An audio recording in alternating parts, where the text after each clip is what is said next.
We've got to mention, must mention the Godfather. Yes. Well, yes. Jimmy is he and Bill Murray, the two funniest guys I ever worked with. And Jimmy would tell a joke. It would take Brando 3 seconds to catch on. And he would go, like that. In 1972, 3 acting giants shared the screen in The Godfather: Al Pacino, Marlon Brando, and Robert Duvall. Behind the scenes, their relationships were far more complicated than anyone knew.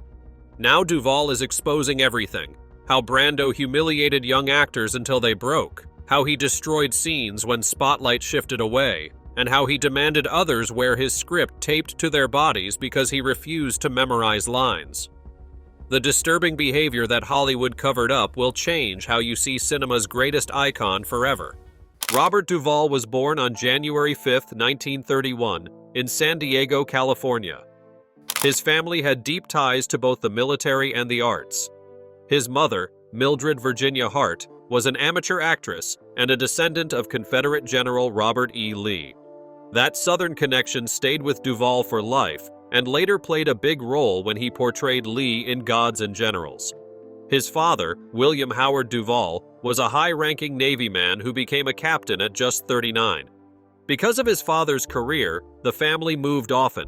Robert grew up bouncing between naval bases in Maryland, Rhode Island, and Virginia. As a kid, he lived with strict rules in a house shaped by military discipline. Most of his childhood was spent in Annapolis, Maryland, near the Naval Academy where his father had once studied.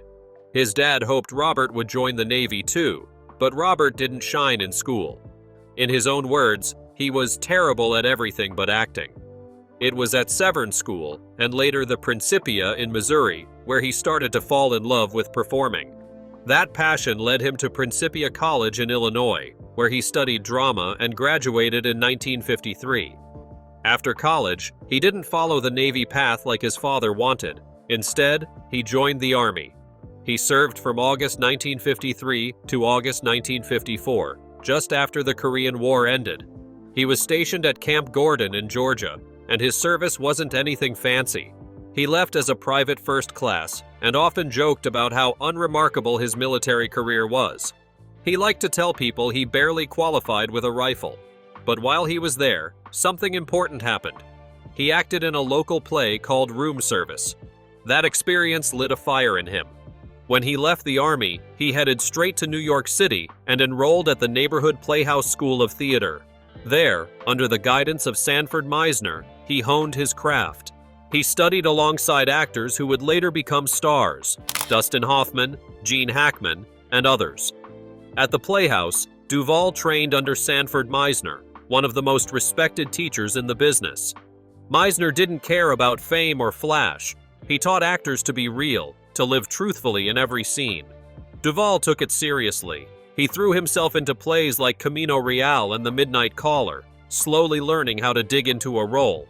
His classmates weren't just talented, they were future legends: Dustin Hoffman, Gene Hackman, James Caan. The room was thick with ambition and pressure, but Duvall stood out. He wasn't loud or flashy, he was honest, and it showed in his work. New York wasn't easy. Duvall didn't have money, so he lived with other struggling actors. For a while, he and Dustin Hoffman shared a cramped apartment with a fold-out couch. Later, Gene Hackman moved in too. The three of them barely scraped by. Hoffman worked as a janitor. Hackman got mocked for being least likely to succeed. But they kept going. They memorized lines together, pushed each other, and believed, even when no one else did. Years later, the world would know them as Oscar winners. But back then, they were just 3 guys with no money and a dream. To survive, Duvall took whatever job he could get.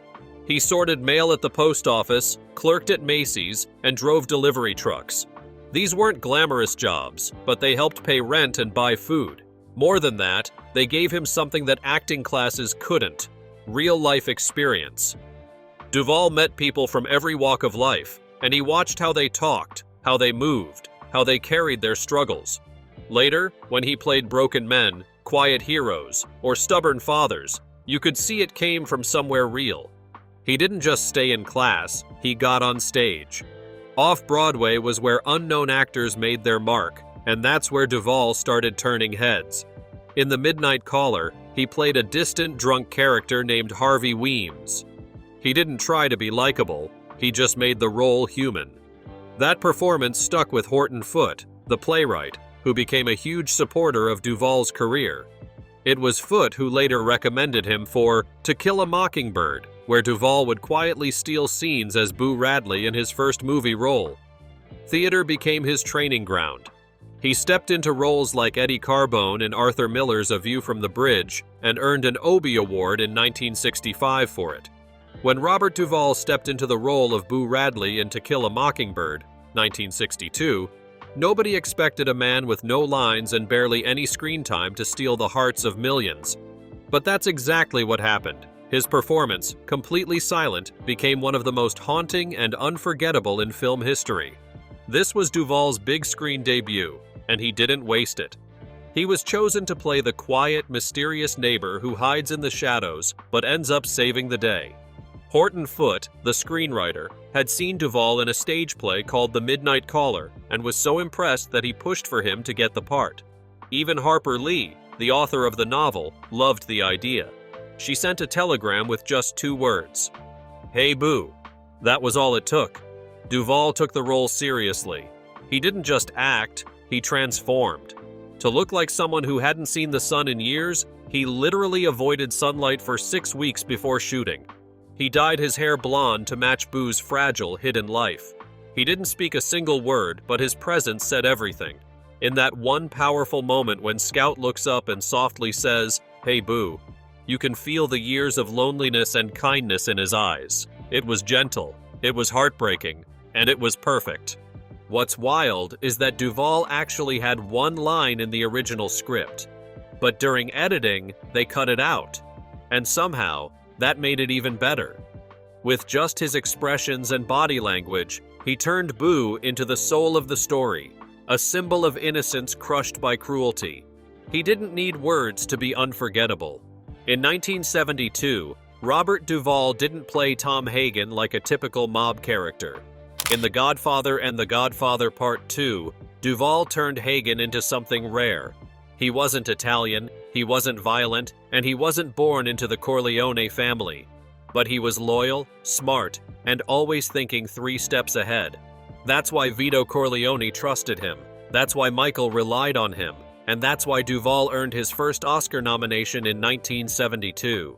Hagen made things happen behind the scenes. When Hollywood said no to Johnny Fontaine, Hagen made them say yes, after one unforgettable visit that ended with a horse's head in a bed. When Michael left to handle business in Cuba, Hagen ran the family. He was more than a lawyer. He was the family's fixer. But as Michael rose to power and became more paranoid, Hagen's role started to shrink. Michael stopped sharing plans. He kept secrets. And Hagen, once at the center, found himself pushed to the edge. Still, Duvall never played him like a victim. Hagen stayed cool. He kept doing the job. He gave advice during Senate hearings. He talked Frank Pentangeli into taking his own life to protect the family. He managed scandals without ever looking like a criminal. And yet, through it all, you could see something in his eyes. Conflict, doubt, maybe even regret. He was helping the Corleones survive, but at what cost? Then came The Godfather Part 3, but Duvall wasn't in it. He said no because of money. Al Pacino was offered $8 million. Duvall was offered way less. He didn't think that was fair. He said if Pacino was getting twice as much, fine, but 3 or 4 times? That was too much, so he walked away. The movie had to change. They said Hagen had died. They brought in a new lawyer played by George Hamilton, but it didn't feel the same. Francis Ford Coppola later admitted it. He said the story would have been better with Duvall. The plan was to show a power struggle between Michael and Hagen, maybe even a final showdown. But without Duvall, that story never happened. The third film was good, but it didn't have the weight of the first 2, and Hagen's absence was a big reason why. Duvall never regretted it. He stood by his decision. He thought the third film didn't live up to the others. Maybe he was right. But one thing's for sure. Tom Hagen, as played by Robert Duvall, left a mark. Not because he was loud, but because he was honest, loyal, and quietly dangerous. Robert Duvall recently made headlines with a bold comment about Marlon Brando. During a 50th anniversary discussion of The Godfather, he called Brando out for what he described as laziness, specifically Brando's long-standing habit of using cue cards instead of memorizing lines. It wasn't just a passing remark. Duvall, who's usually respectful when talking about Brando, made it clear that he was no longer willing to sugarcoat things. And coming from someone who shared the screen with Brando, that hit differently. Brando's cue card routine wasn't a secret. It's been a part of Hollywood lore for decades. But Duvall didn't just talk about it, he lived it. There's even a famous behind-the-scenes photo of Duvall with Brando's lines taped to his chest so Brando could read them during a scene. That wasn't a one-time thing. In Superman, Brando had lines pinned to a baby's diaper. In Apocalypse Now, he had cue cards hidden everywhere. Some called it quirky, others said it was brilliant. But Duvall? He's now saying it was lazy. This is surprising because Duvall has always spoken highly of Brando. He once said that back in their early days, he, Dustin Hoffman, and Gene Hackman would talk about Brando constantly. They idolized him. They saw him as the actor who changed everything, someone who didn't just perform, but made you believe every word. Duvall called him revolutionary, unique, a godfather to young actors. But admiration doesn't mean turning a blind eye. Now, Duvall is clearly drawing a line between talent and professionalism. Brando might have been a genius, but that didn't mean he was always professional. Some people argue that his method, reading lines as if discovering them in real time, added realism to his acting. Brando himself thought it made him sound more spontaneous, and it worked. He became Don Corleone and won an Oscar for it. But others, like Duvall, now see it differently. They see a man who didn't want to do the work. Duvall's honesty isn't new. He's always spoken his mind, even when it ruffled feathers. He once called Stanley Kubrick an enemy of actors and had so many issues with director Henry Hathaway during True Grit that John Wayne had to step in to calm things down. Duvall doesn't play the Hollywood game. He respects talent, but he doesn't stay silent when things bother him. That might be what makes his comments about Brando so powerful. It's not just gossip, it's part of a larger pattern. Duvall has always valued the craft. And maybe that's why Brando's shortcut methods still get under his skin, even decades later. Still, Duvall has never denied the magic that came from the Godfather set. Coppola treated the cast like a real family. He had them sit down for dinners in character. Brando sat at the head of the table like a real Don. The energy, the chemistry, it all bled into the film. Duvall even remembers how the cast kept things fun with jokes and mooning contests. Despite the frustration with Brando's process, something special happened on that set.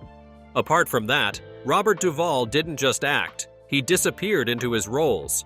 One of the best examples is his character Lieutenant Colonel Bill Kilgore in Apocalypse Now. In the middle of war and madness, Kilgore somehow made audiences laugh and shiver at the same time. That one line, "I love the smell of napalm in the morning," became legendary. It wasn't just a quote, it was a symbol of the strange, surreal nature of war. Duvall didn't have much screen time, but he made every second count. His calm swagger, his obsession with surfing during battle, and the way Wagner's Ride of the Valkyries played while helicopters attacked. A scene like that doesn't fade from memory. It helped that Duvall had a military background himself, and he brought that experience to the screen. The role won him a Golden Globe and helped make Apocalypse Now a film people still talk about today. That same year, Duvall showed a completely different side in The Great Santini. This time, he played Bull Meacham, a tough, proud Marine pilot who struggled to be a good father. He was loud, aggressive, and deeply flawed. But Duvall didn't just make him a villain, he showed the pain beneath the pride. In one powerful scene, Meacham loses a basketball game to his son and can't take it. He lashes out instead of showing love. Duvall made it clear, this was a man who didn't know how to be vulnerable. That complexity earned him another Oscar nomination. Critics said he made the character a little softer than in the original book, but that made him more human.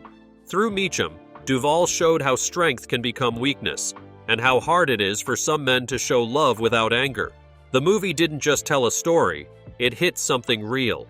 Then came Tender Mercies, and Duvall gave one of the quietest, most touching performances of his career. He played Mac Sledge, a country singer whose fame had faded and whose life had fallen apart. The story takes place in Texas, where Mac tries to start over with a widow and her young son. It's not dramatic in the usual sense. There are no big speeches or flashy moments, but every little gesture, every pause, says something. Duvall learned the accent, sang the songs himself, and poured everything into this role. One heartbreaking moment comes when Mac meets his daughter after years apart. He tries to fix things, but it's too late. That pain stays with you. The movie didn't make a lot of money, but critics loved it. Duvall won the Oscar for Best Actor, and many say it's the most honest role he's ever played. He once said the role felt personal, and you can tell. It's about broken dreams, second chances, and the quiet hope that maybe you can still find peace. Years later, Duvall decided he had one more story to tell, The Apostle. This wasn't just another film for him.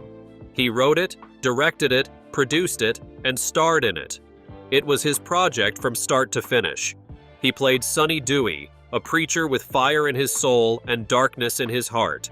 After a violent outburst, Sonny runs from the law, baptizes himself, and starts a new church in a small Louisiana town. It's a wild story, but it feels real. Duvall spent years trying to get it made. Studios said no, so he used his own money and filmed it with real church members. You can feel the sweat, the passion, the chaos of those sermons. Sonny isn't a saint. He's broken, proud, and desperate to do good even after doing wrong. In one scene, he even changes the heart of a racist man, not with force, but with faith. That's the kind of moment that sticks. The film didn't play like a typical Hollywood movie, and that's why it worked. Duvall's performance earned another Oscar nomination, and the film got praise for showing faith in a raw, human way. Meanwhile, Robert Duvall's love life has been anything but ordinary. His first marriage was to Barbara Benjamin, a former dancer he met while filming To Kill a Mockingbird in the early 60s. Barbara already had 2 daughters, and by the time they got married in 1964, Duvall was on the rise in Hollywood. While he built his career with roles like The Godfather, their marriage quietly carried on in the background. It lasted more than a decade before ending in 1975. Though Duvall rarely speaks about it, it was a meaningful time in his life. Barbara passed away in 2019 in New York.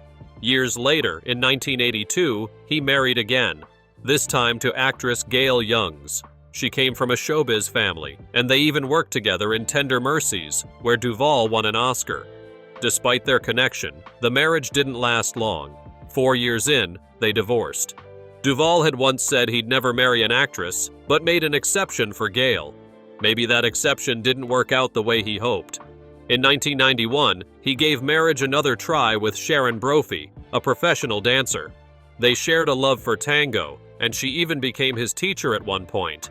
But after 5 years, they too went their separate ways. Unlike the past relationships, Sharon stayed out of the spotlight after their split. Then came Luciana Pedraza. She was 41 years younger than Duvall and didn't even know who he was when she invited him to a party on the street in Argentina. It was a chance meeting that turned into something real. They shared the same birthday, January 5th, and a shared passion for tango. Luciana, raised in Jujuy, Argentina, was smart, driven, and had an MBA. Together, they worked on films like Assassination Tango and Wild Horses, and they even opened tango studios in both Argentina and the US. But their bond wasn't just about art and dance. They launched the Robert Duvall Children's Fund in 2001 to help poor families in northern Argentina and beyond.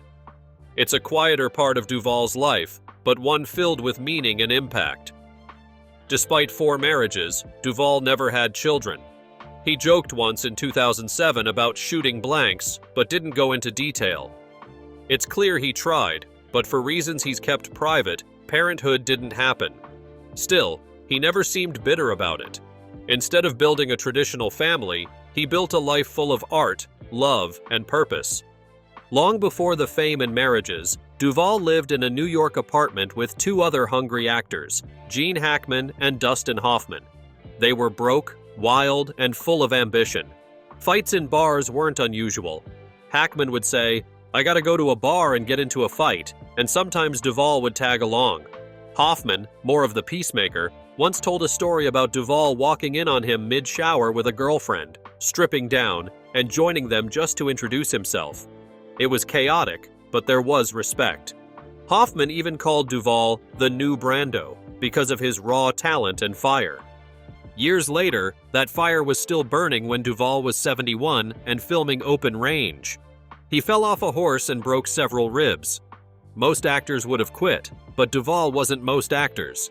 He went home to Virginia, recovered, and came back to finish the film. Director Kevin Costner said Duvall's role in that movie was one of the best performances in any Western. The pain didn't stop him. He kept writing. And then there's his Virginia estate, a quiet place with its own story to tell. When they were filming Gods and Generals, which starred Duvall as General Robert E. Lee, they discovered that his land was actually part of a Civil War battlefield. They found cannonballs and old relics. Duvall, whose father was a Navy admiral, felt a deep connection to history. That discovery gave his role even more weight. The film was criticized for its tone, but no one could deny how authentic it looked, and Duvall's land helped make it real. Robert Duvall was already a legend when he took on the role of Augustus Gus McCrae in Lonesome Dove in 1989. But this part, a retired Texas Ranger with charm, grit, and a broken heart, became the one he'd call his favorite. The story followed Gus and his old partner, Woodrow Call, on a cattle drive to Montana. It was dusty, it was dangerous, and it was packed with life. Duvall's performance hit a nerve. Funny 1 minute, heartbreaking the next. His chemistry with Tommy Lee Jones felt so real, people swore they weren't acting. The miniseries pulled in 26 million viewers, earned 18 Emmy nominations, and even though Duvall didn't win the Emmy, he took home a Golden Globe. His line, "It ain't about dying, Woodrow, it's about living," stuck with people long after the screen faded to black. In the early 90s, Duvall did something different. He played two of the most controversial figures in history, Joseph Stalin and Adolf Eichmann. In HBO's Stalin, he dove deep into the role, capturing the Soviet dictator's paranoia and cruelty without turning him into a cartoon villain. Duvall studied footage, read history, and tried to understand the man behind the terror. His performance was so powerful, it earned him another Golden Globe. Then, in The Man Who Captured Eichmann, he portrayed the Nazi war criminal with chilling calm. The story centered on Eichmann's capture and interrogation. Duvall didn't play him as a monster, but as a cold, calculated bureaucrat who saw mass murder as just paperwork. The performance earned him another Emmy nomination and proved he could bring quiet horror to life without raising his voice. As he grew older, Duvall didn't slow down. In A Civil Action, 1998, he played a defense lawyer who was slick, strategic, and almost too calm for comfort. The role earned him another Oscar nomination. Then in Get Low, 2009, he played a hermit who wanted to plan his own funeral before he died. The story was quiet but packed with emotion, and Duvall gave one of his richest performances, full of regret, hope, and the weight of old secrets. He followed that with The Judge, 2014, starring alongside Robert Downey Jr. Duvall played a tough old judge accused of murder, forced to reconnect with the son he pushed away. Even at 84, he delivered a performance so moving, it got him yet another Oscar nod. Duvall's career isn't just about the roles he played, it's about how he played them. He won an Oscar for Tender Mercies in 1983, where he became a washed-up country singer trying to fix his life. He didn't play it loud, he didn't need to. He just made it real. He's one of the few actors to earn Oscar nominations in 5 different decades, and that kind of consistency is rare. On TV, he won Emmys for Broken Trail and earned more for Lonesome Dove. He also picked up 4 Golden Globes and a BAFTA over the years.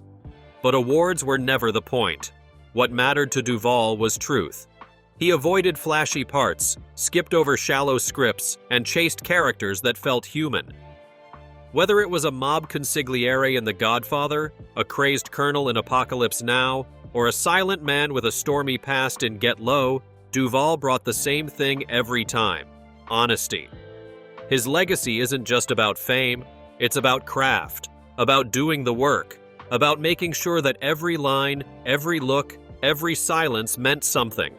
And because of that, Robert Duvall didn't just act in great movies, he made them greater.